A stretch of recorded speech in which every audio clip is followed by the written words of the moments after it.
제2세션 총괄 토론회 사회를 맡은 서울사회경제연구소 소장 장세진입니다.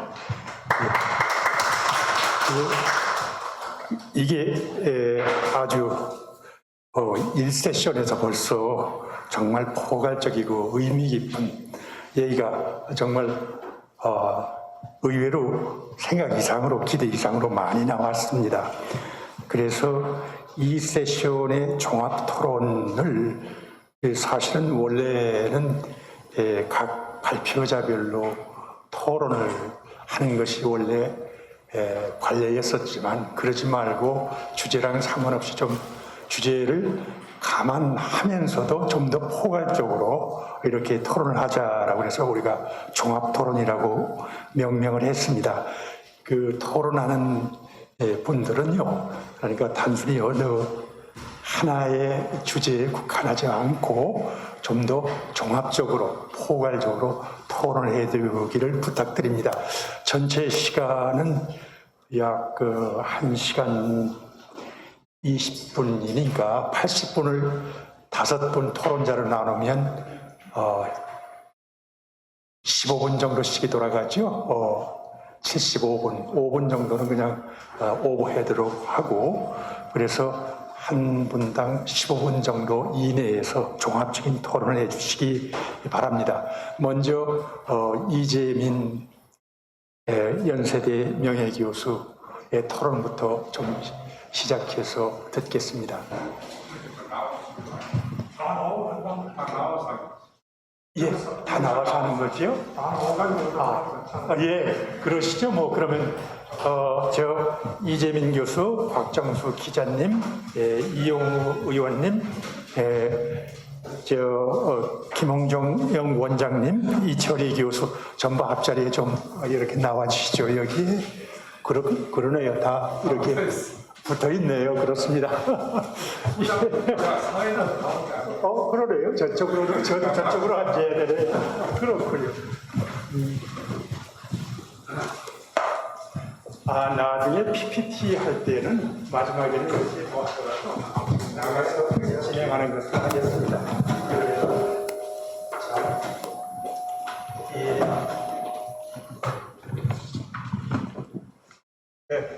말씀드린 대로 먼저 그러면 이재민 교수의 종합토론부터 듣겠습니다. 네, 반갑습니다. 연세대학교 명예교수 이재민입니다.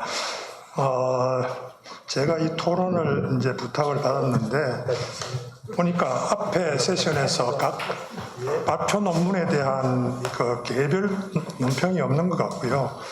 아마 여기에 다 모아서 하는 것 같은데 제가 그 개별 논문에 대해서 논평을 할 능력도 잘 없고 또 지금 시간도 도저히 할 수 있는 상황이 안 되고, 그래서 오늘 그 대전환기 한국경제의 과제라고 이름이 붙었는데 이 대전환기라는 게 어떤 의미를 가지고 있고 거기에 대해서 우리는 어떤 식으로 대처를 해야 되겠는가 뭐 이런 거에 대해서 좀 저 나름대로 생각한 바를 갖다가 한번 말씀드려 보겠습니다.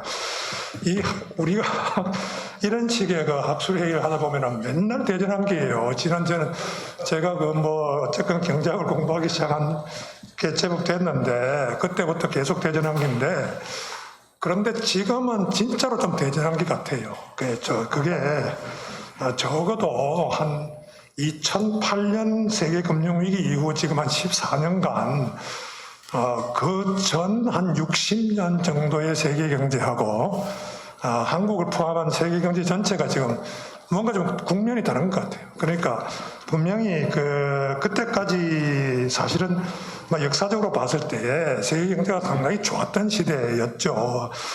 그 좋았던 시대가 지금 확실히 좀 끝나가고 있고 앞으로 전개되는 상황은 굉장히 이제 불확실할 뿐 아니라 그야말로 잘못 가면은 진짜 굉장히 진짜 큰일 나요. 말하자면 인류 전체에 말하자면 대전환이 일어날 수 있는 이런 상황으로 가고 있다는 그런 저는 개인적인 어떤 불안감 같은 그런 걸 좀 가지고 있습니다. 그래서 이런 상황 하에서 세계 경제가 가르고 있는 그 상황에서 한국은 거기에 다른 나라들이 공유하는 문제에 가지고 있는 문제를 공유하는 측면도 있고 또 특수한 측면도 있는데 뭐 거기에 맞춰서 한번 생각을 해보겠습니다. 그런데 같이 이제 묶어서 한번 생각을 해보겠습니다. 우선 제가 세 가지 정도로 우선 말씀을 드리고 싶은데요. 지금 우리 대전환이라는 걸 이해하기 위해서 세 가지 정도의 프레임을 가지고서 어떤 봐야 된다 하는 말씀을 좀 드리고 싶은데, 우선 첫째가 길게 지난 한 300수십 년간 말하자면 인류 전체의 그야말로 공통의 유산이라고 할 수 있는 고전적 자유주의, 말하자면 이 인권, 법치, 상권 분립 이런 것들을 저 내용으로 하는 고전적 자유주의라는 것이 우선 현재의 상황을 이해하는 데 도움이 될 것 같고, 특히 우리 상황을 이해하는 데 도움이 될 것 같습니다. 그래서 이게 우리가 경제학적으로 좁혀서 본다면은 고전파와 신고전파를 관통하는 논리가 있습니다. 관통하는 논리가 있는데, 그게 뭐냐 하면은 사실은 바로 아까 말씀드린 정치적으로 보면은 인권, 법치, 상권 분립 같은 것을 물론 바탕으로 해서 경제 쪽으로 봤을 때에 관통하는 논리가 뭐냐, 고전파, 신고전파를 관통하는 논리는 이유는 성장의 엔진이고 지대는 성장의 장애입니다. 그리고 지대는 성장의 장애물일 뿐 아니라 성장을 분배 악화의 주범이다. 이게 고전파, 신고전파 경제학에 있어서 공통되는, 관통되는 논리인데, 이게 뭐 구체적인 걸 제가 말씀을 드리기는 어렵고요. 그러면은 지대의 말하자면 소스는 어디냐? 지대의 발생 소스는 사실은 고전파 경제학자 내지 그 전에 고전적 자유주의들이 제일 먼저 주목했던 것은 세습이죠. 이게 세습이고, 그러나 그 다음에 이제 그 다음이 우연이죠. 물론 우연이고, 그 다음이 국가 권력입니다. 그런데 결국은 우연한, 이거는 어떤 사회제도에 의해서 정해지는 것이기도 하고, 뭐 여러 가지가 겹치는 건데, 결국은 직접 컨트롤 할 수 있는 것은 결국은 세습을 어떻게 컨트롤하느냐, 국가 권력을 어떻게 컨트롤하느냐. 결국은 이 국가 권력이라는 거는 그대로 두면은 이게 개입해가지고 지대를 만들어내기 때문에, 이 지대를 만들어내는 국가 권력을 어떻게 그야말로 견제하고 결국은 그 균형을 잡느냐. 그걸 견제하고 균형을 잡아야지. 그래야지 이게 말하자면 지대가 결국은 컨트롤된다. 이 얘기가 사실은 같이 얽혀 있는 거예요. 그러니까 이게 정치적 자유하고 경제적 자유와는 사실은 이 힘을 중심으로 해서 같이 모여 있었다고 말씀드릴 수도 있을 것 같습니다. 이게 처음부터 그랬다. 이런 말씀을 좀 드릴 수 있을 것 같고요. 그 다음에 둘째가, 이 문제를 관통하는 문제가 있지만은 고전적 자유주의만 가지고는 안 되는 자유방임적 시장경제의 문제도 분명히 있다. 그래서 이 자유방임적 시장경제의 문제점을 해결하기 위해서 이 고전적 자유주의를 결국은 영미를 중심으로 해서 결국은 사회적 자유주의라는 것으로 수정을 하는 과정이 있었다는 겁니다. 이건 제 생각에 지금부터 100년 전에 예를 들면 아도 피구 같은 사람이 요약을 한 걸 저는 아주 잘 요약을 했다고 생각하는데요. 피구는 결국 자유방임적 자본주의 경제는 성장에는 유리한 체제다. 그러나 기본적으로 세 가지가 실패하는 요인이 있다. 하나가 뭐냐? 그냥 놓으면 너무 불안하다. 그 다음에 불평등이 있다고 심어된다. 그냥 두면은. 셋째가 사회적 이익과 개인적 이익이 괴리된다. 이 세 가지를 얘기를 했는데 그게 잘 정리했다고 생각돼요. 그래, 예를 들면 여기에 이게 케인지아니즘이라는 이름으로 그 뒤에 유행이 많이 정착을 했지만 실제로는 피구 같은 사람이 이걸 저는 잘 정리를 했다고 생각되고요.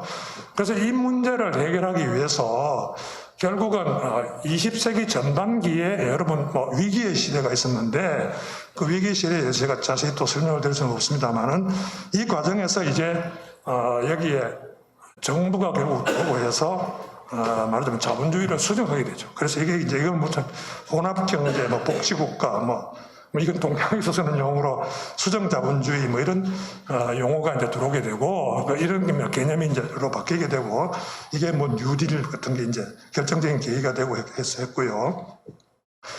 그리고 이 갈등 이런 수정자본주의가 이제 정착하는 과정에서 이 갈등의 해결 구도로 정착된 것이 자유민주주의입니다. 여러분, 우리 자유민주주의를 이런 관점에서 저는 해결하는, 그러니까 뭐 워낙 논란이 많지만 이런 관점에서 저는 보는 것이 맞다고 보고요.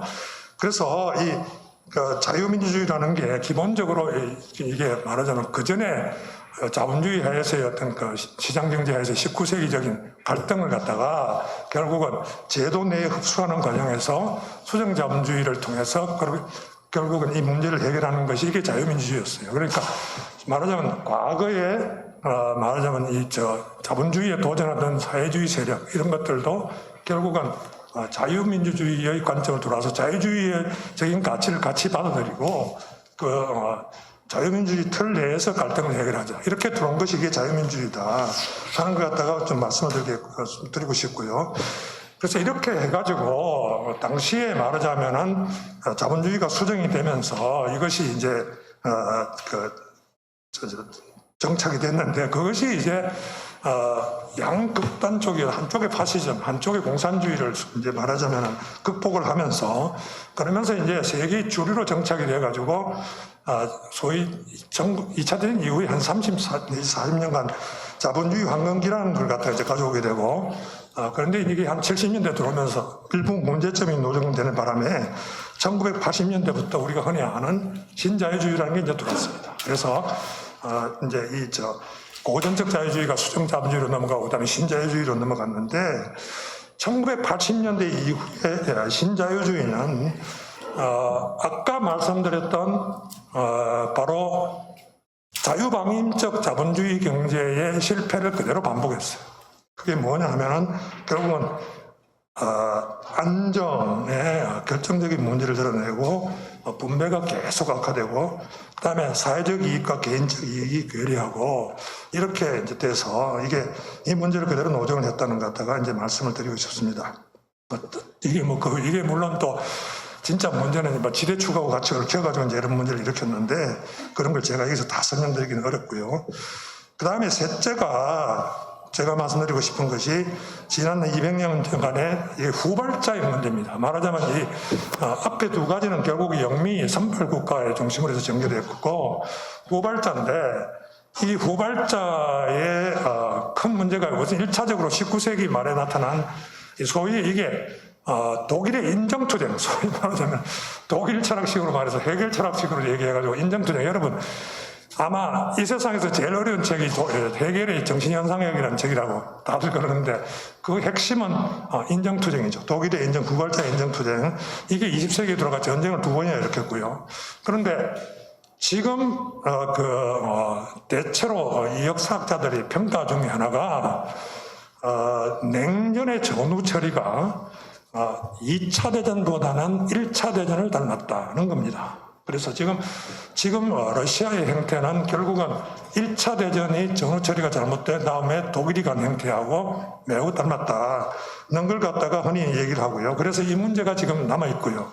그 다음에 더 역사적으로 뿌리 깊은 문제는 바로 결국은 아까 말씀드린 자본주의 시장경제의 전개가 바로 이 서방의 서세 동정, 말하자면 제국주의하고 결부되어 가지고 그게 결국은 식민주의로 이어지고 그게 지금 중국인이 말하자면 소위 말하자면 우리가 아까 얘기했던 우리 인정투쟁, 우리도 인정받고 싶은 인정투쟁 그거를 지금 이제 적극적으로 이용하는 세력이 이제 나타나게 되고 그래서 그야말로 이 대분기하고 말하자면 대수렴 아까 그 볼드윈 같은 사람이 얘기하는 그거는 사실은 더 시계가 짧은 거고요. 우리가 지난 400년간을 보면은 진짜 이 대분기의 지금 대수렴 이 현상이 그야말로 지금 세계를 지금 뒤흔들고 있는데 이런 말들 후발자의 문제. 그래서 첫째 고전적 자유주의, 둘째 수정자본주의, 그 다음에 셋째 이 후발자의 문제 이런 것들을 통해서 우리가 이런 문제를 한번 봐야 되지 않겠느냐 그런 말씀을 드리고 싶고요. 그래서 이런 것들이 이제 저성장, 불안정, 불평등, 기후변화 같은 경우 대표적으로 사회적 이익과 개인적 이익이 제대로 관리를 못해가지고 일어난 일이고요. 그리고 이 문제는 이렇게 됨으로써 결국은 지금 나타나고 있는 게 이 고전적 자유주의 자체가 이제 위협하고 있는 겁니다. 그래서 이 자유민주주의를 위협하고, 그래서 이게 소위 비자유민주주의라는 게 이제 완전 창궐하는, 선진국, 후진국 가리지 않고 창궐하는 이런 상황이 또 이제 나오고 있고요. 그 다음에 이제 러시아, 중국에서는 공산주의 부활. 그래서 말하자면은 제가 아까 말씀드렸던 지난 14년간의 모습이 정말 심상치 않다는 게, 전후, 말하자면 2차 대전 전의 위기 과정을 통해서 뭔가 수습을 하고 2차 대전 이후에 60년간의 세계의 평화 번영을 가져왔던 이 체제가 지금 굉장히 지금 위태로운 상황으로 지금 왔다 하는 걸 우선 좀 말씀을 드리고 싶습니다. 그래서 지금 얼마쯤 남았죠, 저 시간이? 예, 1, 2분 정도. 그거밖에 안 남습니까? 예, 그래서 그런 상황이고요. 한국의 그러면 경우에는 어떻게 이걸 봐야 되냐? 한국 상황도 같습니다. 뭐 기본적으로 같다고 보고요. 한국의 경우에는 그런데 제 생각에는 우선 우리가 우선 봐야 될 거는 아까 우리 고영선 박사께서 말씀하신 지대추구 이게 신고전파, 고전파, 신고전파를 관통하는 이 문제 이게 굉장히 지금 문제가 많고 우리는 지금 사실은 세습 그리고 국가 권력 우연 이런 거 사실은 우리는 우연보다 지금 세습이 훨씬 크고 이 문제가 크고요. 국가 권력도 굉장히 이제 지대 추구의 이제 원인이 되고요. 지대 원인이 되고요. 그다음에 문제가 그렇다고 해서 우리가 그냥 고전적 자유주의만 문제를 가지고 있느냐. 비중이 사실은 선진국보다 이게 크다는 것이지 그 외에도 우리가 말하자면 이 수정 내지 자본주의 내지 말하자면 이 믹스드 이코노미의 과제도 우리가 같이 가지고 있다. 말하자면 선진국에서는 이게 시차를 두고 나타났지만 우리는 결국 같이 나타나고 있는 거죠. 그래서 말하자면 시장경제의 수정도 사실 불가피하죠. 정부가 개입을 안 할 수가 없어요.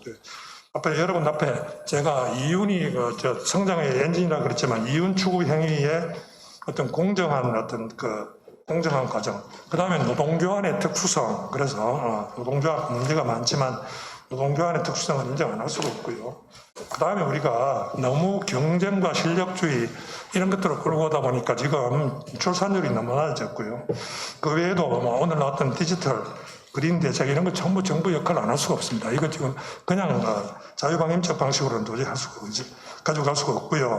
그 다음에 노동시장의 유연성 이게 있으려면은 안전망이 뒤따르지 않고 그냥 했다가는 굉장히 어려움을 겪을 가능성이 크고요. 그 외에 전반적으로 큰 정부로 가는 것은 불가피하다. 이걸 갖다 우리는 객관적인 현실을 갖다 인식을 해야 될 것 같고요. 다만 공공부문 개혁이 좀 뒤따라줘야 돼. 이걸 같이 말하자면 항상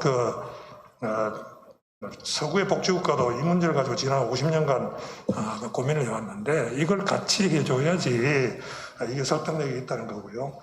그 다음에 제가 하나 또 말씀드리고 싶은 것이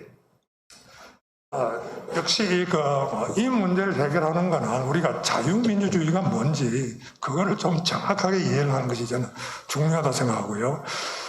여기에 대해서는 저는 별로 사실은 굉장히 쉬운 것이 우리 헌법 정신이 헌법이 바로 이 정신을 그대로 구현하고 있습니다. 우리나라의 헌법이라는 게 바로 아까 말씀드린 고전적 자유주의의 원리와 사회적 자유주의 원리를 갖다가 다 섭렵을 해가지고 이걸 해결할 수 있는 헌법 내에서 해결할 수 있도록 만들어 놨어요. 그래서 저는 우리에게 지금 주어진 과제는 그동안 한국이 성장을 해오는 과정에서 헌법하고 현실이 괴리됐던 거 오히려 그걸 갖고 고쳐나가는 거죠. 앞으로 그렇게 한다면은 거기에 말하자면 갈등을 해결하는 가장 기본적인 방법이 있다 하는 말씀을 드리고 싶고요. 그 다음에 대외 관계가 이제 굉장히 중요한데 지금 아까 말씀드린 것처럼 한국 같은 나라는 앞으로 나라가 결국은 세계에서 가장 격동적인 지역 속에 들어가 있는데 이거를 들여다보려면은 제 생각에는 지난 70 내지 80년간의 역사만 봐가지고 안 되고 좀 더 앞으로 들어가 봐야 된다고 생각합니다. 왜냐하면 지금 우리가 당면하고 있는 이 격변이라는 거는 지난 60, 70년간 당면했던 그 격변하고는 비교가 안 되는 그야말로 지각 변동이기 때문에 이 지각 변동을 갖다가 우리가 어떻게 이해하고 대처해야 되느냐를 보려면은, 그러면 이거는 그전까지 배우고도 한 500년까지는 돌아가 봐야서 생각을 된다고 생각하는데요.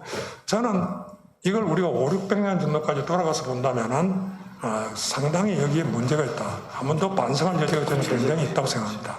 여기에 대해서 길게 말씀드리기가 어렵습니다만은 14세기 이래로 제가 보기에 지금 500년이 넘었죠.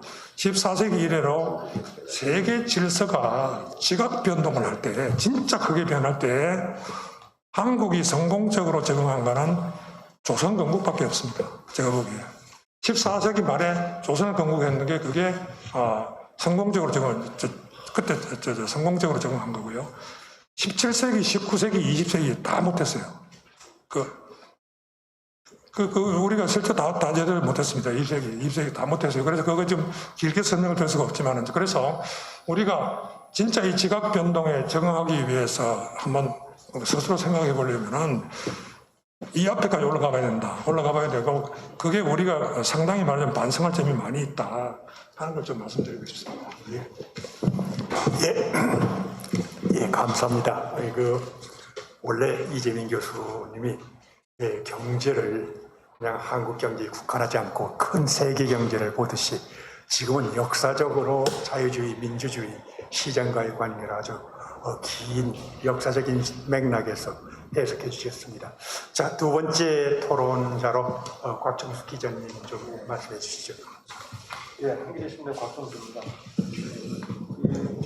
예.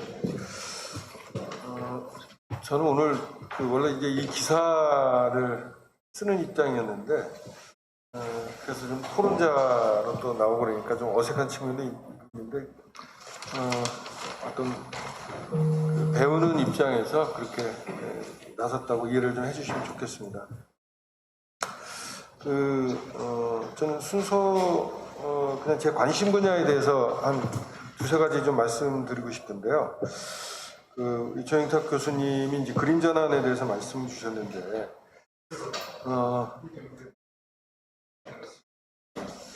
역대 정부가 보여준 에너지 문제의 과잉 정치와 또 원전과 재생에너지 등 특정 전원에 대한 진영 편향을 제거하고 우리 여건에 부합하는 실현 가능한 정책 토양을 마련해야 한다. 그리고 진영 중립적인 정책 거버넌스 구축이 탄소 중립의 출발점이자 차기 정부의 최우선 과제다. 이제 강조를 하셨는데요.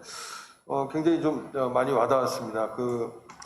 문재인 정부 때 이 탈원전 논란, 또 윤석열 정부가 지금 출범과 함께 이제 원전 강국을 천명하면서 제기한 친원전 정책이 둘러싼 논란, 이런 거에서 이제 고민이 많은 분들에게 공감하는 대목이 있다고 생각합니다.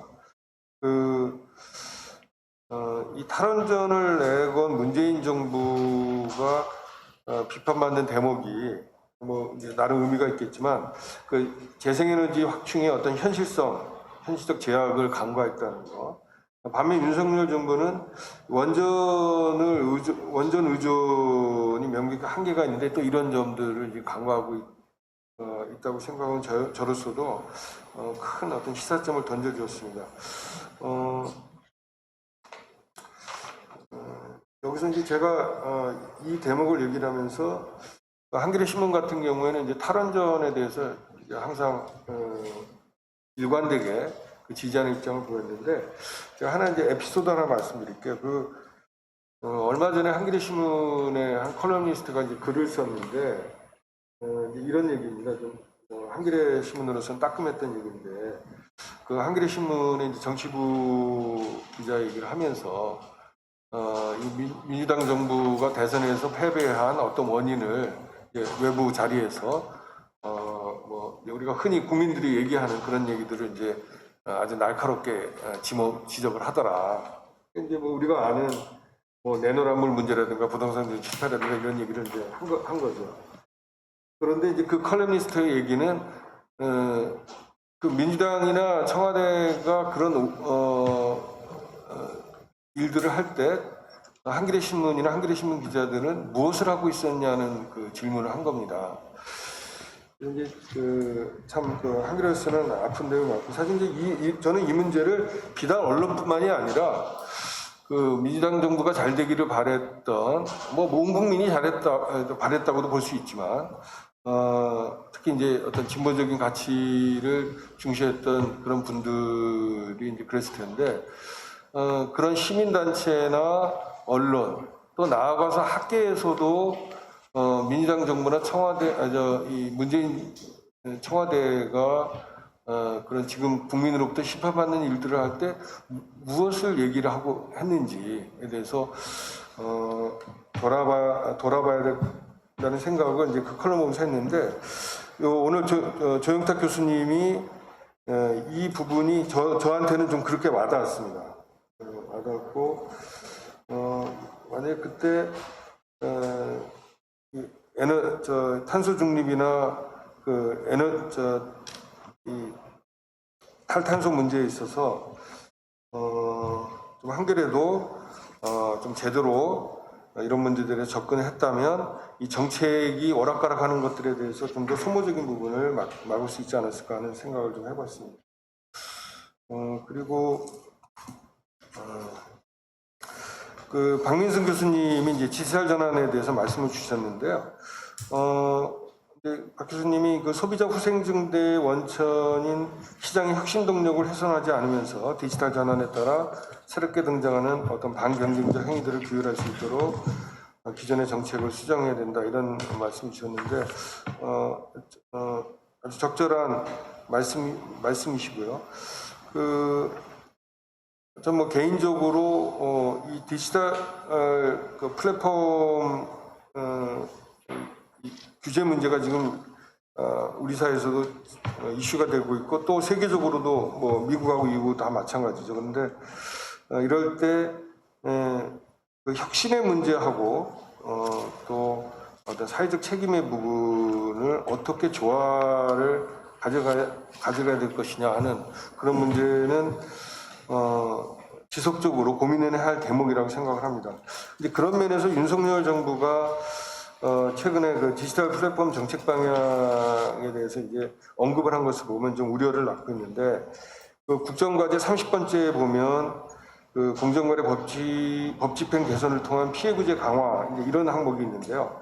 그 플랫폼 분야의 거래 질서 공정화를 제시를 하면서 그 입점업체나 소비자의 불공정 피해 방지를 위해 자율 규제 방안하고 최소한의 제도적 장치 마련을 약속했습니다. 이게 여기서 이제 방점이 자율하고 최소한에 두어 있다고 봐야 되는데 역시 이제 윤석열 정부가 내걸고 있는 지금 친기업 기조 이런 것들이 이제 작용을 하는 것 같습니다. 근데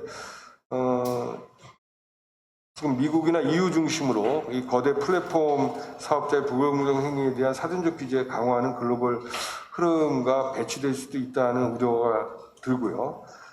특히 이제 디지털 플랫폼 거래는 국경을 초월해서 또 관련 규제의 영향이 어떤 한 방향으로 가는 게 쌍방향으로 일어나고요. 따라서 글로벌 시장의 규제 흐름을 한국이 놓치거나 또 배치될 경우에 자칫 한국 경제 국익에 굉장히 안 좋은 영향을 줄 수도 있다는 그런 생각을 해보고요. 아시다시피 EU는 이미 3월에 그 디지털 시장법 DMA의 그 잠정 정치적 합의안을 발표를 했고 빠르면 내년 1월부터 시행을 지금 예고하고 있고요. 근데 반면 우리나라 국내는 지금 공정위가 발의한 온라인 플랫폼 중개 거래 공정화법안 그것이 이제 국회에 지금 계속 계류 중인데요. 우리 학계에서도 과연 어떻게 하는 것이 가장 바람직한지에 대해서 좀 다양한 의견들을 좋은 의견들을 좀 내야 될 시점이 아닌가 싶습니다. 그리고 마지막으로 고영선 부회장님이 이제 선진항공을 위한 과제를 말씀 주셨는데요. 여러 대목에서 제가 많이 공부를 하게 되고 공감이 가는 분야가 많았습니다. 그러면서도 한편으로 들었던 의문을 좀 말씀드리면서 거기에 대한 의견을 한번 좀 듣고 싶은데요. 제가 나를 정리를 해왔습니다. 지금 이제 성장 잠재력의 둔화, 또 좋은 일자리의 부족, 소득 분배 악화의 뿌리로 생산성 높은 산업 및 기업의 부족이라고 이제 지적을 하셨습니다. 이제 경쟁력 있는 기업이 많을수록 경제 발전에 기여하고 뭐 하는 것을 부정할 사람은 없을 것입니다. 실제 한국이 그 소수 수출 대기업들의 어떤 성장의 견인차 역할을 했다는 거 우리 모두 인정을 하는 거고요. 근데 이게 지금 우리 한국 경제가 직면하고 있는 문제들에 대해서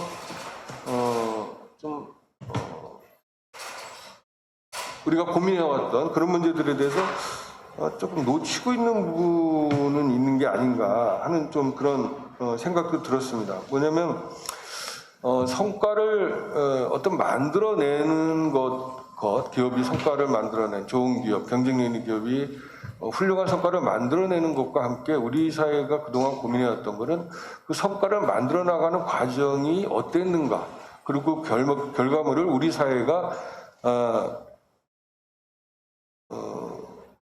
어떻게 나누는가에 대한 고민들이 많았던 것 같습니다. 그 과정과 결과에 대해서 말씀드리는 거는 그동안 이제 이 대기업들, 경쟁력 있는 대기업들, 생산성 높은 대기업들이 어떤 독과점적 지위를 이용해서 협력업체나 소비자들에 대해서 각종 불공정 행위나 갑질 행위를 하는 문제들. 또 나아가서 이 대기업들의 그런 뛰어난 어떤 그 성과물들이 과연 자신의 아까 이제 그래서도 R&D를 포함한 투자나 이런 말씀을 하셨는데 그 대기업들의 어떤 자신의 어떤 정당한 노력만으로 이루어진 것이냐는 데 대한 어떤 의문. 그리고 이런 문제들이 한국 경제의 창의와 활력을 해치고 결국 지속 가능한 발전을 저해하는 건 아니냐는 어떤 우려. 이런 것들에 대한 이제 우리 사회에 그동안 고민들이 있었다고 생각이 들고요. 그것이 이제 우리가 흔히 말하는 이 대기업의 성장 과실이 아까 과정의 공정성뿐만이 아니라 이 성장의 과실이 국민에게 골고루 돌아가는 이른바 낙수 효과가 실증된 것에 대한 그런 우려를 낳았다고 생각을 합니다. 그래서 이제 경제민주화가 핵심 의제로 등장하는 배경이 됐고 문재인 정부도 모두가 함께 잘 사는 포용적 성장을 내건 배경이 됐다고 생각을 합니다. 이 과제는 지금도 여전히 유효하고요. 근데 이제 아시다시피 지금 이번에 윤석열 정부가 집권을 하면서 대기업들은 기다렸다는 듯이 이런 어떤 과거에 자기네들의 어떤 잘못된 관행이나 사회적 책임 미흡했던 것에 대한 이행 이런 것보다는 기업하기 좋은 나라라는 슬로건 아래 규제 완화를 대대적으로 강조하고 있습니다. 근데 결국 이제 그 명분은 생산성이나 경쟁력의 이런 강화에 이게 도움이 된다는 것이겠죠. 근데 앞서도 제가 우리 사회에서 계속 어떤 고민을 해온 그런 문제들이 과연 이런 요구에 따를 때 해결이 되겠냐는 것에 대해서는 굉장히 회의적이라고 생각이 들고요. 그 대통령도 취임사에서 양극화 사회 갈등 해법으로 빠른 성장을 제시하고 빠른 성장은 과학기술 혁신으로 가능하다고 강조를 했습니다. 그러니까 윤석열 정부가 대기업들의 주장을 많이 수용을 한다면 그 앞서서 우리가 제가 지적했던 그런 문제들 양극화가 오히려 더 심화되고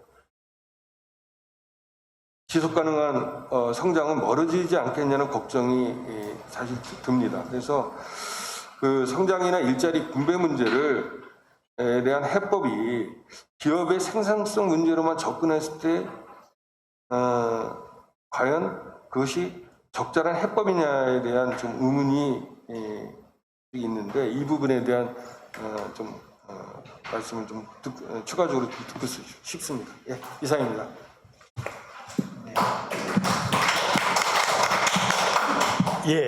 그린 전환에 대해서 또 디지털 전환에 대해서 중요한 점을 짚는 과정에서 사실 디지털 전환에서 사실은 성장 일자리 이런 문제에 중점을 둬서 얘기했는데 우리가 그 관심을 계속 가지고 왔던 분배 문제에 대해서는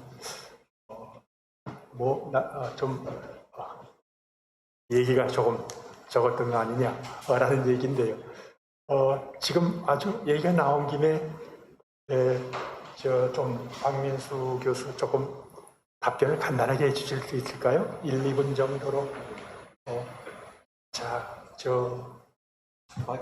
마이크를 좀 제가 갖다 드리겠습니다.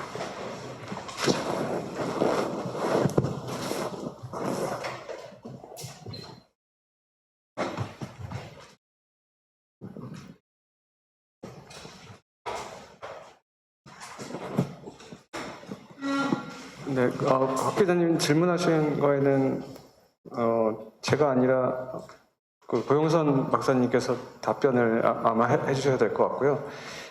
말씀하신 제 발표 취지도 그렇고 디지털 전환이 우리는 이제 뭐 기술만 열심히 정부가 R&D 투자해서 기술 열심히 하고 정부 지원하면은 성장될 거라고 얘기를 했지만 실제 데이터가 보여주는 현실은 그렇지 않고 양극화 불평등도 높아지기 때문에 최소한 정부는 디지털 전환에 관련해서 좀 다른 정책을 펴야 된다 이렇게 생각을 하고 있습니다. 그리고 나머지 답변은 아마 고 박사님께서 해주실 것 같아요. 그러시네. 예. 저요? 아니요, 저는 사실 우리 곽정수 선임 기자께서 말씀하신 내용이 굉장히 많은 토론과 그 이전에 이제 연구가 필요한 그런 주제라고 생각이 되고요. 그래서 오늘 뭐 간단하게 대답할 말씀을 드릴 그런 주제는 아니라서 뭐 자세하게 답변을 드리기보다는 저는 하여튼 그런 우리가 저는 말씀하신 게 핵심적인 문제라고 생각이 되거든요. 우리나라 앞에 놓여 있는 이 모든 문제를 해결하는데 가장 핵심적인 질문을 던지셨다고 생각이 되고요. 거기에 대해서 우리가 여러 가지 연구도 하고 또 토론도 하고 하는 과정 자체가 굉장히 앞으로 중요해질 거라고 생각됩니다. 연구자의 입장에서 이제 아쉬운 점을 말씀드리자면 예컨대 아까 첫 번째 발표해 주신 우리 박 교수님 레퍼런스 중에 아우터 카츠 페이퍼도 저도 한번 읽어봤거든요. 이게 QJ 페이퍼라고 기억되는데요. 그러니까 여기도 이제 이 문제를, 그러니까 이 독점의 문제나 이런 것들이 정말 독점 때문이냐, 아니면 정말 생산성 향상이라는 긍정적인 결과의 하나의 다른 어떤 표현이냐, 뭐 그런 거 가지고 엄청나게 데이터 분석을 하셔서 이렇게 좋은 저널에 퍼블리시한 페이퍼가 있더라고요. 근데 아쉽게도 우리나라에는 선임 기자께서 던지신 여러 가지 질문에 대해서 어떤 객관적인 연구가 많지 않습니다. 예컨대 지금 우리나라의 산업 구조가 얼마나 독과점적이냐에 대해서도 사실 경제학자들 중에서 제가 페이퍼를 찾지 못했습니다. 거기에 대한 답변을. 그래서 앞으로 이 문제는 많은 연구와 토론이 필요한 그런 주제가 아닐까 생각이 듭니다. 예, 말씀 감사합니다. 그 다음에는 세 번째로 이용우 의원께서 총괄 토론하시겠습니다. 예. 이제 야당이 됐으니까 좀 더 편하게 얘기할 수 있는 것 같네요. 야당으로 있으니까 정부가 잘못한 거에 대해서도 세게 말을 못 하겠더라고요. 근데 사실 오늘 논문 주제 대전환입니다. 진짜 대전환기죠. 근데 특히 이제 박민수 교수님 발표 중에 혁신, 성장이라는 화두가 보면 기술 중심주의를 버려야 됩니다. 근데 우리나라 정부나 모든 사람들이 혁신, 이런 기술, 신기술은 무조건 옳다. 여기에 빠져 있습니다. 저는 혁신을 이렇게 정의합니다. 어떤 제품을 생산하거나 상품을 생산할 때 나름대로 프로세스가 있습니다. 여러 가지 프로세스가 있습니다. 그 프로세스 중에 몇 가지 프로세스를 덜어내면 혁신이 됩니다. 그 덜어내는데 그 기술이 도움을 주면 혁신이 된다고 봅니다. 예를 들면 우리 정부가 지난번에 가장 우스운 정책 중에 하나가 서울페이 같은 거입니다. 서울페이 같은 경우에 중국에서 QR로 읽고 있기 때문에 우리도 QR로 하면 안 돼? 여기서 출발했습니다. 근데 중국에서는 신용카드와 은행망이 없었기 때문에 그냥 핸드폰, 모바일로 한 겁니다.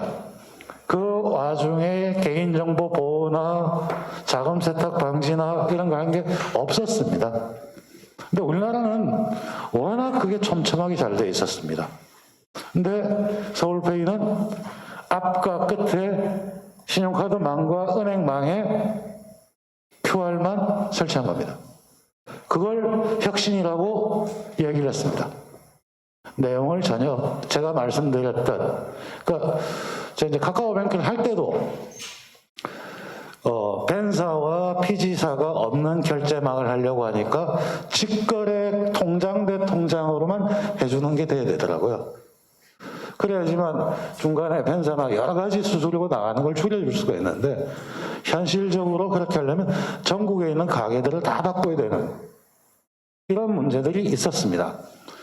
그러니까 지금 자꾸 혁신이라는 문제를 프로세스를 보고 그 프로세스 내에서 어떤 프로세스를 뺄 수가 있는지 이렇게 접근하고 거기에 기술이 어떻게 종사할 수 있는지 봐야 되는데, 그렇지 않았기 때문에 거기서부터 가장 큰 오류를 범하고 있었다, 이렇게 봅니다. 특히 최근의 혁신이라고 하는 건 대부분이 기존에 있는 프로세스를 다 해체하는 과정입니다. 노동 과정도 실제로 보면 하나의 공장에 있는 거 해체되어 있고요. 그럼 해체되는 과정 속에서 과연 그 전에 자본이 담당하던 기능을 누가 할 거냐, 그 비용 부담을 누가 할 거냐의 문제로 돌아갑니다. 옛날에 공장을 생각해 보면 지휘, 감독, 평가 기능은 자본이 하는 겁니다. 그거의 대가로 노동의 종속성이 있는 거고. 근데 배달 노동자를 독립 자영업자라고 하는 순간 지휘, 감독, 통제, 평가 기능을 배달 노동자에게 넘어가면서 배달 노동자는 고용보험이나 이런 보험을 혜택을 못 받습니다. 바로 그런 현상에 주목해서 어디에 그 기능들이 배치가 되어 있는지 이런 것들을 같이 봐야 될 겁니다. 그리고 특히 조영탁 교수님 그 에너지 전환에 대해서 지금도 보면 우리 정부나 다 현 정부도 똑같다고 생각합니다. 프레임 설정이 아주 잘못되어 있습니다. 에너지를 생산하고 배분하는 시장 기능과 각각의 플레이어들이 어떤 식으로 플레이를 하고 있는지, 생산과 소비에 어떤 장애가 있는지 이 프레임으로 접근했어야 됩니다. 그런 것들을 접근하지 않은 채 하죠. 그러면서 우리 당도 요즘 엉뚱한 프레임에 빠져들기 시작했습니다. 탈원전에서 다시 이제 원전 이렇게 하니까 또 갑자기 한전을 민영화하자는 것이냐. 옛날 사고방식입니다. 생산과 소비와 분배가 한쪽에 독점되어 있는 걸 그 거래되는 시장과 플레이어들을 같이 가격 체계 속에 녹여야 될 걸 옛날 프레임으로 그러면 한전 민영화하자는 겁니까? 민영화 반대. 이런 논리로 빠져드는 경향이 상당히 있습니다. 그리고 우리 김계한 박사께서 정말 어려운 주제고 우리한테 가장 중요한 주제인 것 같습니다. 물론 이제 김홍정 원장님이 더 전문성이 있으시기 때문에 코멘트를 하시겠지만, 근데 한 가지 바둑을 저는 좀 보고 있습니다. 과연 2차 세계대전 이후에 IMF 체제가 정상적인 체제였을까? 오히려 1945년부터 1990년, 한 40년이 비정상적이고 그 이전의 체계가 또 오히려 정상적이지 않았을까? 그리고 우리가 IMF 브레튼-우드 체제를 얘기할 때도 보면 공산권은 또 다른 무역 체계를 가지고 있었습니다. 우린 반쪽만 본 것 같습니다. 근데 그게 어느 쪽에 해체가 됐을 때 과연 어떻게 작동될 것인가, 이 부분의 문제고, 그 부분의 방향 자체가, 그러니까 우리가 일종의 WTO 체제나 자유무역 체제 이런 것 자체가 정상적이라고 보고 그런 것들을 연구하는 게 과연 현실적일까? 오히려 지금 자체가 현실 정상적인 게 아닐까? 이런 화두도 한번 던져보고 싶습니다. 그러면서 우리 고영선 박사님이 던진 화두가 굉장히 중요한데요. 그 중에서도 저는 한 가지를 꼭 봐야 되는 게 있다고 생각합니다. 그러니까 이재민 교수님께서 토론하시면서 큰 국가가 필요하다 이렇게 말씀을 하시는데 저는 그 명제에 대해서 절반밖에 동의를 못 하겠습니다. 우리 정부가 특히 그랬습니다. 무슨 일이 있으면 정부가 뭘 해서 플레이를 하려고 하고 있습니다. 사실은 경제정책이라고 하는 것은 가장 단순하게 재정정책이든 무슨 정책을 쓰면 가격 기능이 변화하고 가격 체계가 변화하면서 거기서 민간이 반응하면서 효과가 오는 거거든요. 근데 뭘 하라 하지 말라로 접근을 했기 때문에 오히려 시장 기능 자체를, 시장 기능이 완벽하지는 않지만 왜곡시킨 경우 너무나 많지 않았을까? 대표적인 게 부동산 정책, 그 다음에 한전의 가격 정책, 모든 부분이 그렇습니다. 과연 그렇게 해서 과연 자원의 배분이 과연 돌아갈 수 있었을까? 이런 부분을 한번 고민을 해야 되고, 그러면서 그 자체에 가지고 있는 문제가 우리 정부가 공통적으로 가지고 있는 문제입니다.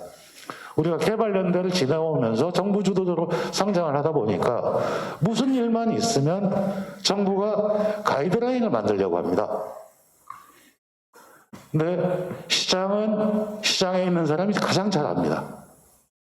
가이드라인을 만들거든 시장에서 알아서 할 수 있도록 제도를 해뒀고 그거에 대한 페널티를 어떻게 할 것이냐, 유인 체계를 어떻게 바꿔줘야 될 것이 문제인데, 예를 들면 그렇습니다.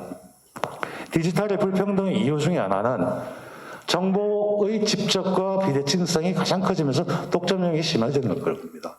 그럼 정보를 한쪽으로 집중하는 것에 대해서 어떻게 할 거냐, 이 문제 같이 봐야 될 거고요. 아까 곽정수 기자님께서 하셨던 부분이 있죠. 이 정부에서 자율규제 얘기를 하는데 저는 기본적으로 자율규제에 대해서 찬성을 합니다. 근데 자율규제권자가 그만큼 강력한 페널티를 줄 수 있는 게 있어야 되지 않을까요? 우리나라에서 자율규제를 할 때 가장 강력한 게 아마 변호사법일 겁니다. 변호사 등록을 안 하면, 안 받아주면 변호사 할 수가 없게 돼 있죠.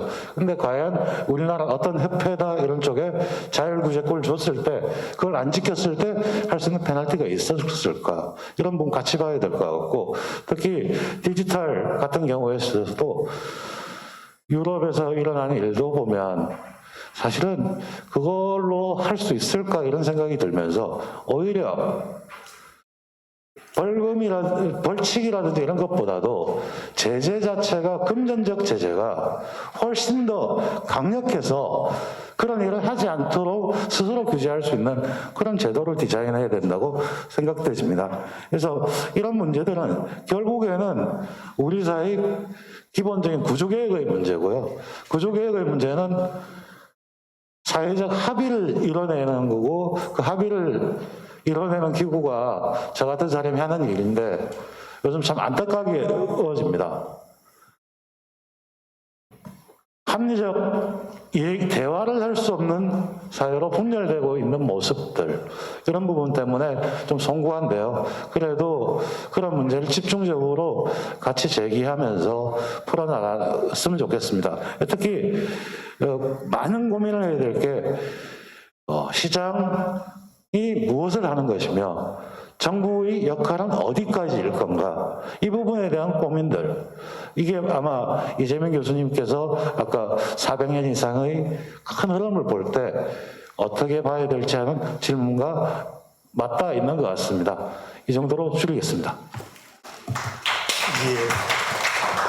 예, 그 유인 체계를 개혁하는 입법의 역할에도 그 많은 제약이 있습니까? 거기에도 그 국회의원의 입장에서는 그 자연스럽게 그걸 접근할 수도 있을 것 같은데 어떻습니까, 의원님? 가장 중요한 게 데이터의 공개입니다. 그 뉴딜 중에 디지털 뉴딜이 있습니다. 근데 우리나라는 아직도 데이터를 토대로 한 정책이 거의 이루어지지 않고 있습니다. 주장만 있습니다. 예컨대 이번에 예산안 추경안이 나오면 그 자체가 엑셀 시트로 다 해줘야 되고요. 그걸 어떤 상태로도 기계적으로 읽으면서 분석을 할 수 있어야 됩니다. 종이로 보내온다. 절대 될 수 있는 일이 아닙니다. 예컨대 한국은행 국민계정 같은 경우에는 데이터로 읽을 수 있게 되어 있습니다. 그렇기 때문에 다양한 사람들이 그 데이터를 가지고 분석을 합니다. 예를 들면 미국 같은 경우에 공매도 관련해서 문제가 있었을 때 SEC에서 해서 데이터 세트를 종목들을 랜덤하게 공개를 했습니다. 그랬더니 재무학자들이 공개된 데이터와 대조군을 만들어서 10년 동안 수없이 많은 논문들이 나왔고 그 논문에 의해서 제도가 바뀌는 겁니다. 근데 우리는 그런 형태가 되어 있지 않습니다. 미국 같은 경우에 그게 됐던 게 2014년 법에 의해서 데이터를 하게 돼 있고 다 공개되게 돼 있습니다. 제가 이제 제일 관심 많이 가지고 있는 분야가 그 분야인데 아직 그걸 이해하는 사람들이 별로 많지를 않아서 정부하고도 이야기해도 그쪽은 자기들이 보여주고 싶은 자료만 보여주려고 하죠. 그게 문제였습니다. 권력은 정보로부터 나온다. 그런 얘기가 있대요. 예. 그러면 네 번째 토론은 김홍종 원장님께서 좀 부탁드립니다. 네, 저는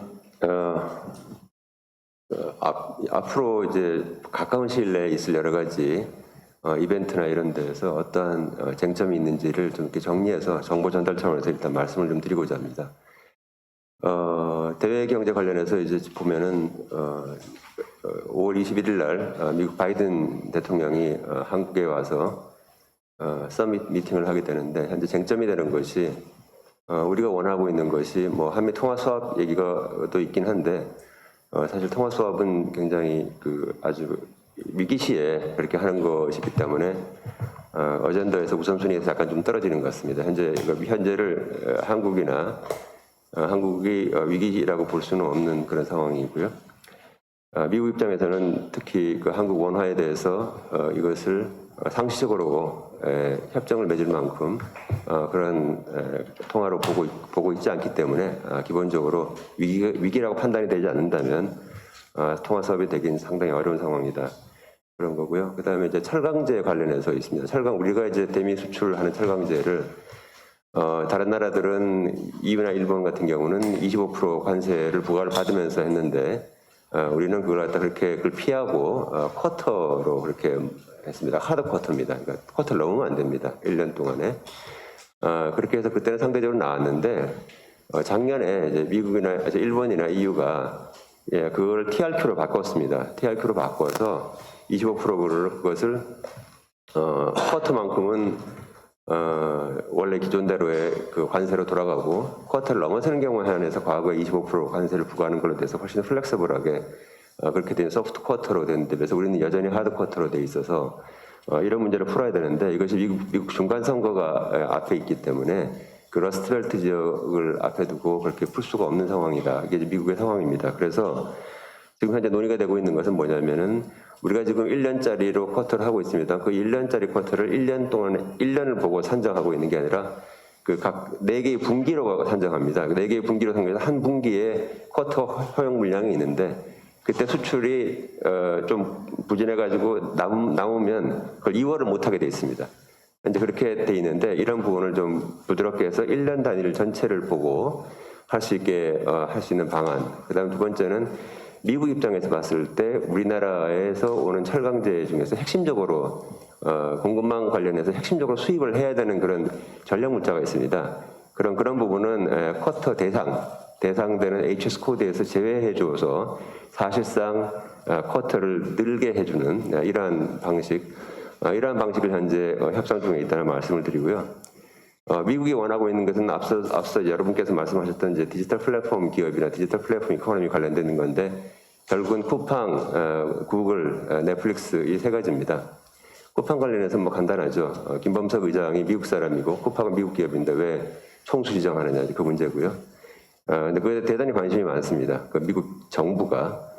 그다음에 두 번째 이제 넷플릭스 관련해서는 넷플릭스법 또는 넷플릭스 방지법에서 결국 망 중립성 문제지 않습니까? 그래서 SK 브로드밴드가 현재 갖고 있는 그 망에 대해서 우리나라 이제 입법도 그렇게 됐고요. 또 판정도 그렇게 법원에서 판정도 그렇게 나왔는데 넷플릭스가 현재 우리나라 망의 한 9% 정도 좀 트래픽을 사용하고 있습니다. 구글이 한 25% 정도 되고요.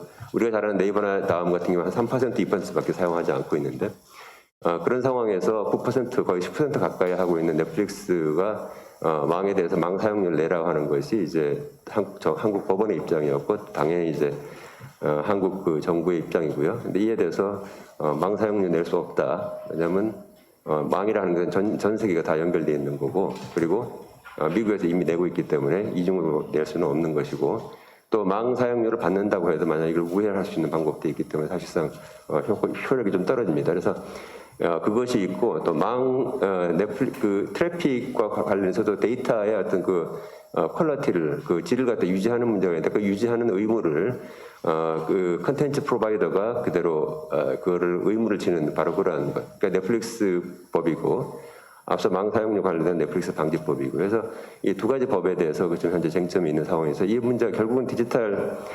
플랫폼 기업과 그 디지털 플랫폼 이코노미 관련돼서 현재 보편화되어 있는 그런 룰이 없는 상황에서 쟁점이 될 것으로 보고 있고요.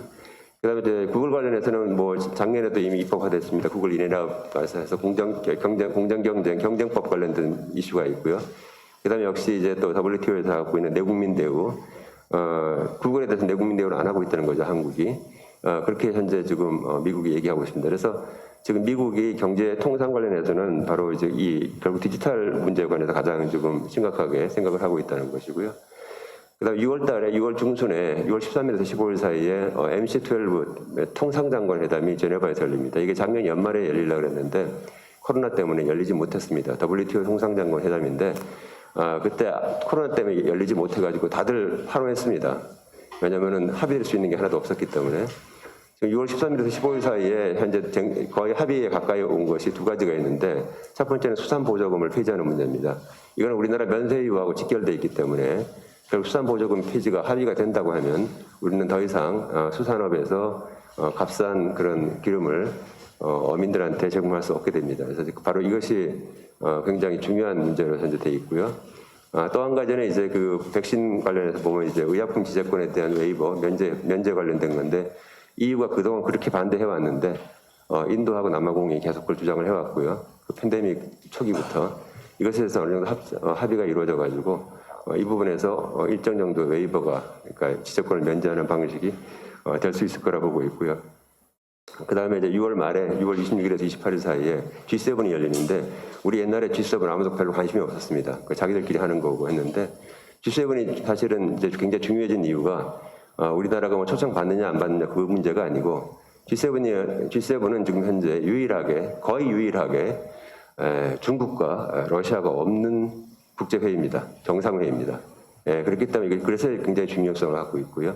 그래서 이 G7 회의에 이번에 독일이 프레지던시 의장국이고 독일에서 26일, 28일 사이에 열리게 되는데 이때 우크라이나에 대한 강력한 연대, 법치, 그다음에 에퀴터블 월드 뭐 이런 식으로 해서 몇 개의 평화라고 해서 반중국, 반러시아에 대한 또는 전체주의 국가에 대한 어떤 그 연대가 더욱더 강하게 나타나게 될 것이다. 이제 그것이 있습니다.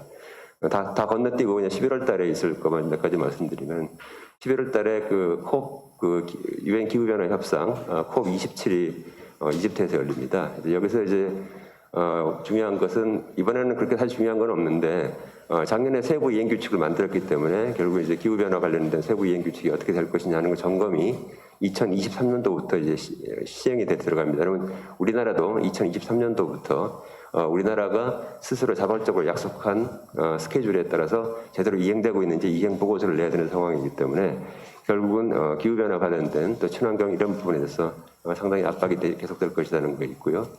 11월 중순에 G20이 있습니다. G20이 이번에는 인도네시아 발리에서 하고 있고 내년에 인도가 하고 있는데 G20은 아시다시피 G7에서 또 중국과 러시아가 다 포함이 되어 있습니다. 그래서 바로 이런 부분에서 G20이 제대로 열릴지 정상회담이 열릴지에 대해서 상당한 의문을 표하고 있습니다. 그래서 이런 부분이 있고요.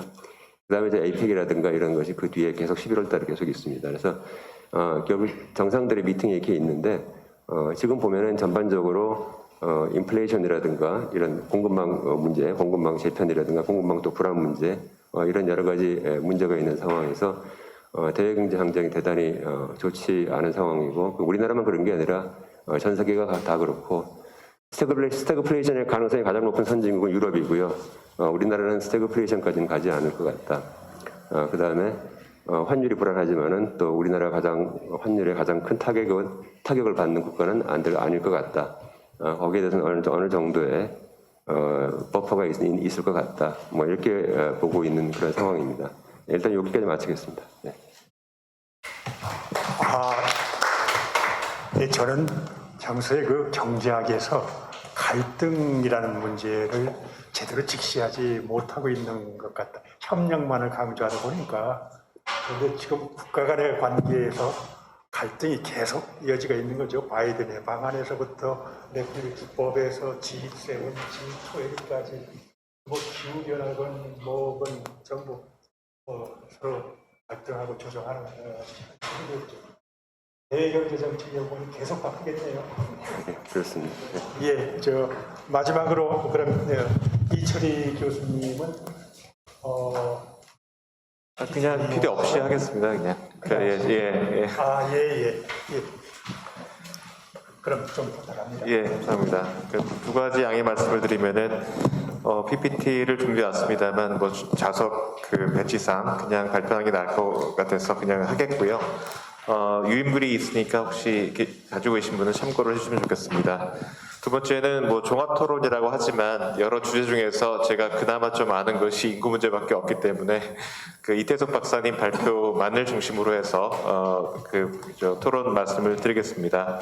그래서 이 박사님이 인구 변화 파급 효과라든가 여기서 어떻게 대응할 것인가에 대해서 굉장히 포괄적으로 잘 말씀을 해주셨고요.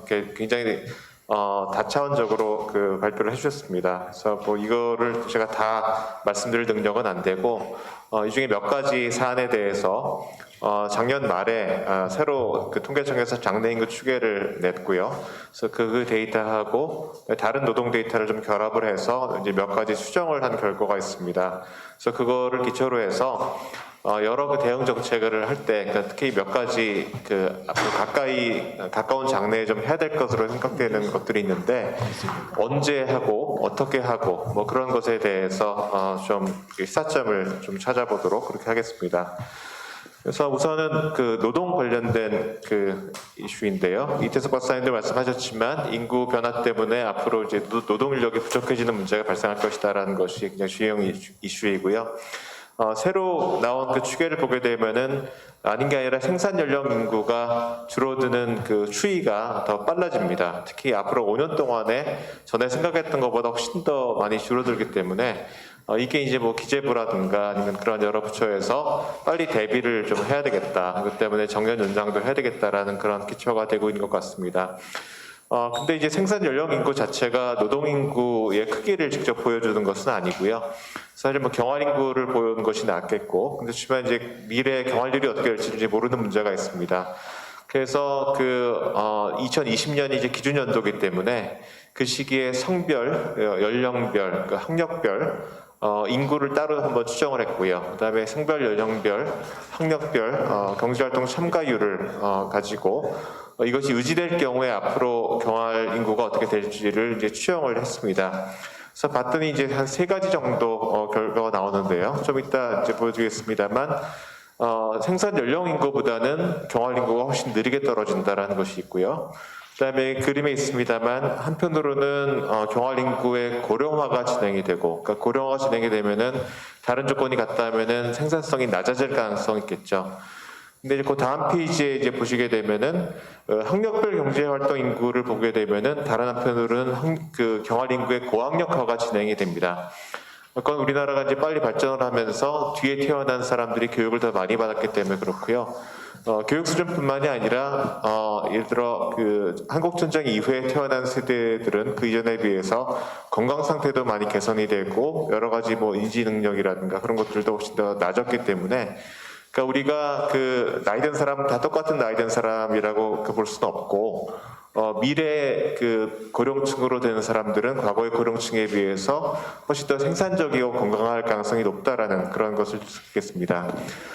그래서 이제 고령화의 그 영향하고 지금 말씀드린 그런 고학력화라든가 인적자본 개선의 영향 중에 어떤 게 더 클지는 사실은 알 수 없고요.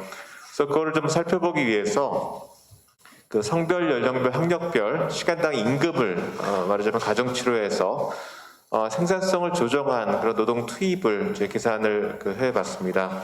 그래서 그 나와 있는 그래프가 세 가지 노동 투입 지표를 비교하고 있는 것인데요. 맨 아래에 있는 것이 이제 생산 연령 인구, 그건 굉장히 빠르게 떨어지고 있죠. 그렇지만 경제활동 인구 같은 경우에는 그것보다는 훨씬 느리게 떨어지고 앞으로 한 10년 정도는 별로 변하지 않습니다. 그 위에 떨어지고요. 생산성을 조정한 노동 투입은 그것보다도 더 늦게 떨어집니다. 앞으로 한 15년 정도는 별로 떨어지지 않고 그 이후부터 완만하게 떨어지는 것을 볼 수가 있습니다. 그래서 그 다음 페이지에 보시면은 여태까지는 그 경활률이라든가 생산성이 2020년 기준연도 시점에서 안 변한다고 가정을 했는데 앞으로 어떻게 변할 것인가 하는 거거든요. 여러 가지 그 과거의 추이라든가 여건을 보건데 경활률이 높아질 가능성이 있습니다. 그러니까 여성의 경활률도 거의 일본을 따라서 한 10년, 15년 격차를 두고 계속 올라가고 있고요. 그다음에 장년 인구의 경활률도 마찬가지로 일본을 따라서 한 15년의 격차를 두고 올라가고 있습니다. 그래서 이것은 여러 가지 시뮬레이션을 했습니다만 그 중에서 여성하고 장년의 경활률이 2020년에 그 일본 수준까지 올라가는 경우에 어떤 일이 일어날까를 이제 본 것인데요. 그렇지 않다고 한다면은 2045년까지 경활 인구가 지금의 한 83%로 떨어지지만 이런 변화가 나타나면은 89.5%까지 유지가 될 것으로 보이고요. 이 생산성을 조정한 노동 투입은 94% 수준까지 유지가 될 것으로 예상이 됩니다. 그러니까 결론적으로 말씀드린다고 한다면은 노동 투입이 앞으로 15년이나 정도는 별로 크게 안 된다는 것이고요. 그렇지만 이게 변화가 없는 것은 아니고 다른 구조적인 변화는 분명히 있을 것 같습니다. 그 중에서 가장 대표적인 것이 젊은 노동 인력이 굉장히 빠르게 줄어든다는 것이고요. 그래서 밑에서 보듯이 35세 미만 경활 인구는 어떤 추기가 맞든지 간에 굉장히 빠른 속도로 줄어서 앞으로 한 20년 안에 지금의 70% 수준 미만 아래 수준으로 줄 것으로 예상이 됩니다. 그래서 이런 것들을 감안을 한다면은 이제 무엇을 먼저 하고 어떻게 할 것이냐 하는 것에 대한 좀 시사점을 얻을 수 있는데요. 우선은 앞으로 10년, 15년 동안은 총량에 있어서의 노동 투입이 별로 안 줄기 때문에 이것에 대해서 빨리 대응하기 위해서 뭔가를 할 필요는 없다고 생각을 합니다. 반면에 앞으로 한 20년, 25년 후부터는 이 노동 투입이 빠르게 줄기 시작하고요. 그리고 지금 통계청 장래 인구 추계는 2024년부터 출산율이 반등한다고 가정을 하고 있는데 지금 자세하게 말씀드릴 여유는 없습니다만 사실 그게 근거는 없습니다. 여러 가지 기술적인 이유 때문에 그렇게 되어 있는 것이고 현재 저출산 기조가 유지가 될 가능성이 있거든요. 아니면 반등이 적든지. 그렇게 된다고 한다면은 20년 혹은 25년 후에 노동 투입은 지금 제가 그러니까 이 통계청 추계를 가지고 본 것에 비해서 더 빠르게 떨어질 가능성이 있습니다. 그렇다고 한다면은 이 노동시장에 대한 대응이라고 하는 것은 앞으로 10년, 15년 사이에 빨리 고용을 늘리고 노동 투입을 늘리는 그런 정책보다는 20년, 25년 이후에 진짜 굉장히 더 큰 위기에 닥칠 때 그때 노동 투입을 늘리는 그런 방향으로 가야 될 것 같다는 생각이 들고요. 그게 어떤 면에서는 좀 더 효율적일 것 같습니다. 그래서 예를 들어서 앞서 말씀드렸듯이 뒤에 다음에 나오지만 바로 노동 투입을 늘려야 된다고 하는 것 중에 가장 대표적인 방안이 정년 연장 같은 것입니다. 그게 이제 늘어나는 고령자들의 고용을 늘릴 수 있기 때문에 그런 것이 나오는데요. 그것보다는 오히려 지금 아동의 인적 자본에 투자를 한다거나 아니면 한 20년 후에 노동시장에 나갈 사람을 늘리는 것, 그러니까 지금의 저출산 기조를 완화시키는 그런 정책이 노동시장 문제를 대응하는 데 있어서 오히려 더 필요하고, 그다음에 이건 시간을 두고 할 수 있는 것이기 때문에 좀 더 효율적으로 할 수 있는 일이 아닌가 하는 생각이 듭니다. 그래서 고용원장 같은 경우에는 아까 말씀드렸듯이 청년 인력이 앞으로 5년 후부터는 굉장히 빠르게 줄기 때문에 지금 당장 시행을 하게 되면은 여러 가지 그 연구 결과를 보건대는 부작용이 나올 수 있고요. 청년 고용에 부작용을 미칠 수 있기 때문에 인구 변화 추이를 본다면은 한 5년 정도 이후부터 시행을 하면 훨씬 더 나을 것이다 그런 생각을 합니다. 그 정도 말씀드리고, 그다음에 뭐 젊은 인구 줄어드는 거에 대해서 특히 좀 대응을 해서 수는 줄어들지만 그 사람들을 좀 더 탄력적으로 필요한 분야에 배분할 수 있도록 노동시장의 어떤 그 효율성을 높이는 방안이 필요하다. 그러기 위해서는 뭐 교육 개혁하고 노동시장 개혁이 필요하다라는 것만 간단하게 말씀을 드리겠습니다. 이제 그 다음으로 좀 시급하게 생각되는 것은 이 대학에 가는 그런 학령 인구가 줄어서 여러 대학이 위기를 겪는 것, 그건 이미 시작이 됐고요. 그 다음에 군 인력이 줄어드는 문제도 이미 시작이 돼서 굉장히 심각한 문제인데, 제가 여기서 말씀드릴 것은 뭐 이렇습니다. 여기 그래프가 나왔듯이 뭐 19세나 20세 인구가 줄어드는 패턴이 쭉 줄어드는 것이 아니라 한 2025년까지 확 줄어들고 한 10년 동안은 쭉 있다가 그 다음에 2030년대 중반부터 또 확 떨어지는 것이 나오는데, 2030년대 중반 이후에 떨어지는 것이 정말 심각합니다. 그래서 뭐 제가 말씀드리고 싶은 것은 아무튼 대학의 위기에 대한 대응이라든가 그다음에 그 병력 문제에 대한 대응에 있어서 우선 한 3, 4년 정도는 급한 불을 끄는 빨리 할 수 있는 그런 일을 하고, 대학 같은 경우에는 정말 그 한계적인 그런 대학을 왜 대응하는 그런 문제에 신경을 쓰고 앞으로 한 10년 정도의 시간이 있기 때문에 좀 장기적인 시각을 가지고 근본적인 대책을 마련해서 2035년 이후에 닥치는 진짜 심각한 위기에 대응하는 것이 필요하다는 생각이 들고요. 병역 자원 문제 같은 경우에는 뭐 당분간은 이게 좀 쉽게 할 수 있는 거, 예를 들어서 뭐 전환 복무의 단계적 폐지라든가 대체 복무 감축, 뭐 여군 채용 확대, 부사관 임용 연령 상한 완화, 이런 것들은 비교적 빨리 쉽게 할 수 있는 것이고 이 정도로는 될 것 같고요. 그렇지만 35년 이후의 그런 문제는 아까 그 이태석 박사님 말씀하셨던 뭐 모병제 도입이라든가 그다음에 과학기술의 도입, 뭐 이런 그 좀 장기적인 이 대응이 필요하다는 것을 말씀을 드리고 싶습니다. 그리고 오늘 이 박사님 말씀을 이제 안 하신 것 중에 제가 생각하는데 좀 빨리 시급하게 대응을 해야 될 것은 의료 부문 같은 곳의 이제 불균형 문제인데요. 고령화 진행이 되게 되면은 뭐 주지하다시피 의료 수요가 늘어납니다.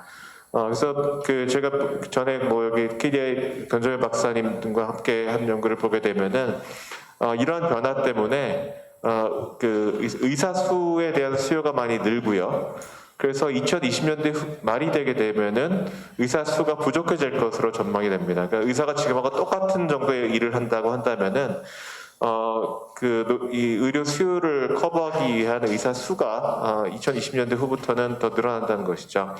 근데 이게 그 당장 일은 아니긴 하지만 뭐 잘 아시다시피 의사 수를 늘리는데 시간이 많이 걸립니다. 의대 정원 늘리는데 뭐 사회적 컨센서스를 얻는데도 시간이 걸리고 의대 정원 늘린다 하더라도 의사를 배출하는데 10년의 시간이 걸리고요. 이렇듯이 당장 뭐 이것뿐만이 아니라 당장 있지 않은 일을 하더라도 여러 가지 제도 개선이라든가 법의 개정 같이 그런 시간이 오래 걸리는 그런 일들은 지금 당장 시작해도 빠르지 않다라는 그런 점을 말씀을 드리겠습니다. 예, 제가 이상으로 마치겠습니다. 네.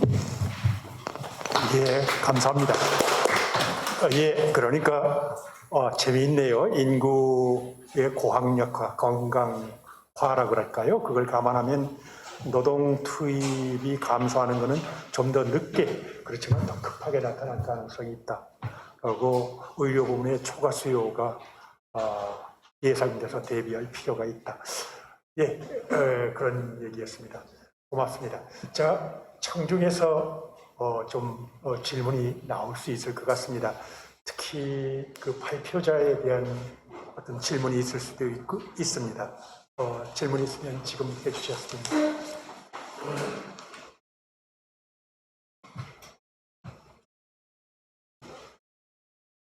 토론자에 대한 질문, 또 발표자에 대한 질문.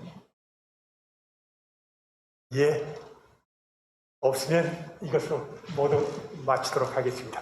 예, 정부